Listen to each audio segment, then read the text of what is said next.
Français. Je me rappelais plus que c'était les Italiens, comme quoi. Voilà, c'était leur dernière confrontation. Après, il y a eu la Slovénie, on en a déjà beaucoup parlé. Et puis évidemment, derrière, il y a eu la dernière étape. Ouais. Et là, voilà, enfin, l'adresse à 3 points pour la nationale. Et comme on l'a... Des fois, vraiment à contresens du jeu. Donc c'est vrai qu'on peut être un peu déstabilisé au niveau du rebond. Et là, Evan Fournier qui est pris dans le dos défensivement. Attention à rester attentif, pas donner ses paniers faciles.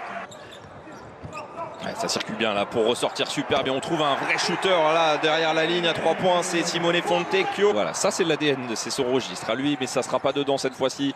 Oh, bien joué, la superbe circulation. On se jette sur les rebonds offensifs, on se jette à 3 sur le ballon, alors qu'une fois que le rebond il a été pris, se repositionner, on laisse. Ah, bien joué là, ça s'appelle un catch and shoot et c'est dans le bon tempo et c'est surtout dedans pour le meilleur. Il est injouable hein, tout simplement, on a vu Mélie qui était recroquevillé sur lui. Ouais, même si la passe est surprenante, hein. C'est vrai que quand on voit Rudy, son style de jeu et son profil, on a du mal à imaginer lui faire des passes à terre.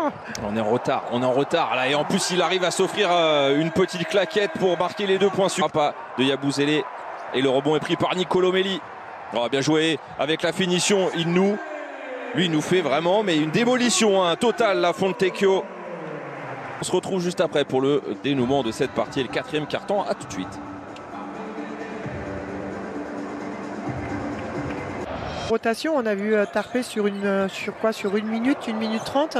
Donc c'est vrai que les rotations ont été un petit peu plus réduites ce soir, mais on a vu des Français qui se cherchaient, qui n'étaient pas complètement libérés. Donc il y a besoin aussi que les joueurs cadres de cette équipe de France se mettent dans le rythme. Le combat physique, parce qu'on voit là que c'est les Italiens qui sont frustrés et les Français qui eux essayent un petit peu de s'imposer. On est un peu en retard sur la mise en jeu. Ouais, Poirier a bien son 10e rebond, c'est bien confirmé. Donc 12 points et 10 rebonds pour Poirier. Et il aurait pu nous le mettre, je veux dire.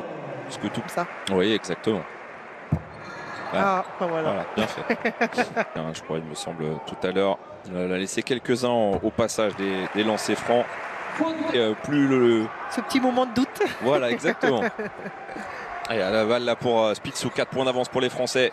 Et on est sur la dernière minute. Oh, attention à lui, attention à lui. C'est un gros tir, hein. Là on est là défensivement. Il aura fait un énorme match. Ouais, Fontecchio.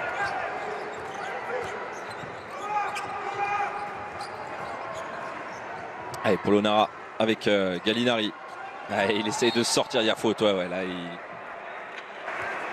Allez, sur la ligne des lancers francs. Occasion d'en reparler dans quelques instants. Bien nettoyé, oui, parce que c'est